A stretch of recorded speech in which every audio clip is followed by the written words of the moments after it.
Hello dear student, welcome to our channel CS in IT engineering Gyan. हम लोग DBMS के बारे में पढ़ रहे थे। आज हमारा डीबीएमएस का लेक्चर 14 है, जिसमें हमारा टॉपिक रहेगा generalisation, specialisation and aggregation in DBMS.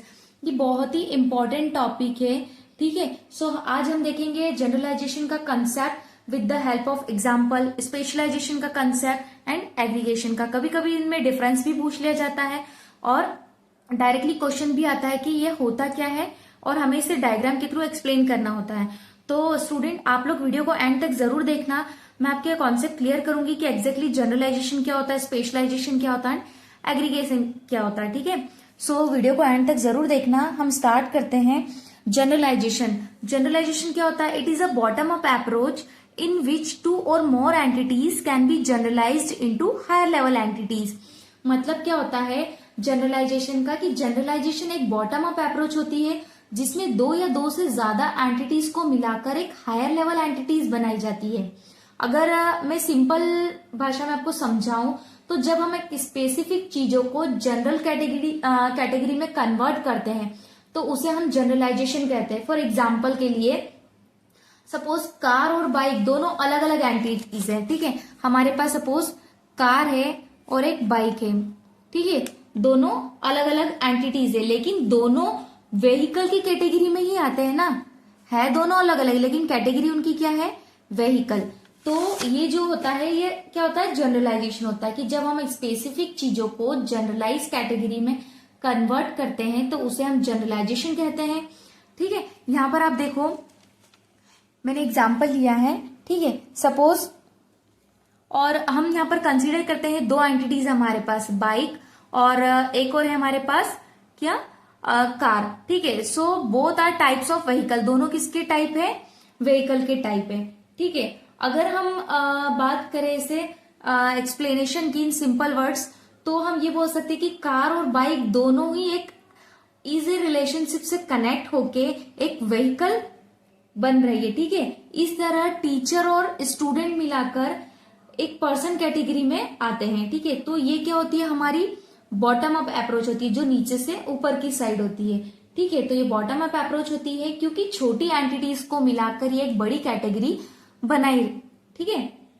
अगर एक मैं रियल लाइफ एग्जांपल की बात करूं, जैसे स्कूल में 10th और 12th क्लास होती है लेकिन दोनों सीनियर क्लासेस कैटेगरी में आती है। यहाँ 10th और 12th एक स्पेसिफिक एंटिटी है और सीनियर क्लासेस एक जनरलाइज एंटिटी है। आई होप आपको जनरलाइजेशन समझ में आया हो, ठीक है। अब हम बात करते हैं स्पेशलाइजेशन। तो स्पेशलाइजेशन क्या होता है? Specialisation is the opposite of generalisation, ठीक है। जो स्पेशलाइजेशन होता है वो क्या होता है? अपोजिट होता है जनरलाइजेशन के।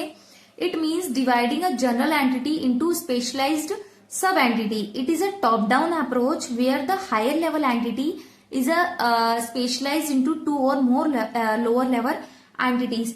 मतलब जो स्पेशलाइजेशन होता है वो जनरलाइजेशन का अपोजिट होता है। जैसे हमारा जनरलाइजेशन जो होता है वो बॉटम अप अप्रोच होती है लेकिन जो स्पेशलाइजेशन होता है वो टॉप डाउन अप्रोच होती है, ठीक है।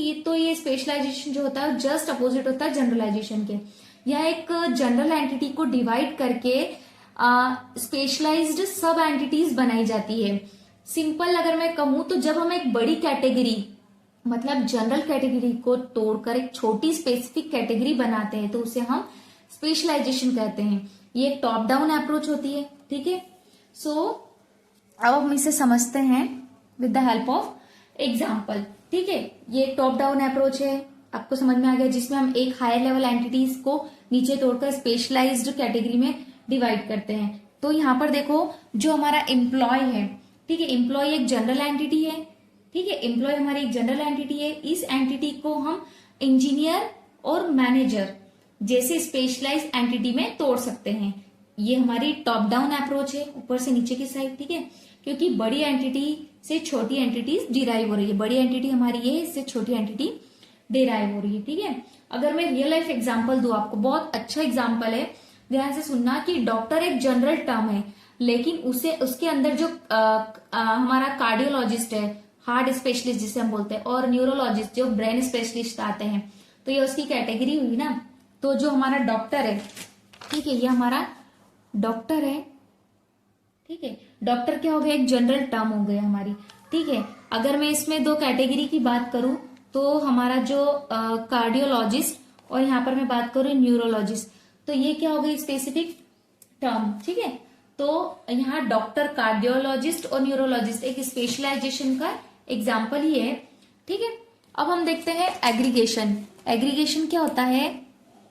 Aggregation is used when an entity is related to a relation. In aggregation, the relation between two entities is treated as a single entity. मतलब aggregation तब यूज होता है जब एक एंटिटी किसी रिलेशनशिप से जुड़ी हो, ठीक है। अगर मैं सिंपल वर्ड्स में आपको एक्सप्लेन करूं तो जब हम दो अलग एंटिटीज का रिलेशन एक नई एंटिटीज के रूप में ट्रीट किया जाए तो उसे हम एग्रीगेशन कहते हैं। इसका यूज कॉम्प्लेक्स रिलेशनशिप को मैनेज करने के लिए होता है, ठीक है। अगर जैसे एक प्रोफेसर एक डिपार्टमेंट में काम करता है और प्रोफेसर किसी रिसर्च प्रोजेक्ट से भी कनेक्टेड है तो यह एग्रीगेशन का ही यूज होता है, ठीक है। फिर यहाँ पे मैं एग्रीगेशन का एक और एग्जाम्पल आपको समझाऊंगी, ठीक है। तो ये जो एग्जाम्पल है यहाँ पर, इसमें आप समझो कि ये जो हमारा कोचिंग सेंटर है, ठीक है। अब यहाँ पर एग्रीगेशन का मतलब क्या हुआ कि जब एक रिलेशनशिप एक एंटिटी की तरह एक्ट करे, जैसे ऑफर है, ठीक है। ये एक रिलेशनशिप है जो सेंटर और कोर्स के बीच में है, ठीक है। ऑफर जो वो एक रिलेशनशिप है जो सेंटर और कोर्स के बीच में है। इंक्वायरी एक और रिलेशनशिप है जो विजिटर और ऑफर रिलेशनशिप के बीच में है। तो यहाँ ऑफर और इंक्वायरी, तो यहाँ पर ऑफर और इंक्वायरी, ठीक है, मिलकर एक हायर लेवल की एंटिटी का काम कर रहे हैं जो एग्रीगेशन है, ठीक है। मैं एक और एग्जांपल अगर मैं आपको बताऊं तो जैसे कोचिंग सेंटर, एक कोचिंग सेंटर है, डेटा साइंस कोर्स ऑफर करता है, ठीक है। एक स्टूडेंट जो कि विजिटर है वहां इंक्वायरी करता है कि कोर्स का ड्यूरेशन और फीस क्या है, कितने टाइम का कोर्स रहेगा, फीस कितनी रहेगी, ठीक है, ये सारी चीजें। तो आई होप स्टूडेंट आपको ये समझ में आया होगा। अगर आपको कोई डाउट हो तो आप कमेंट बॉक्स में कमेंट कर सकते हैं।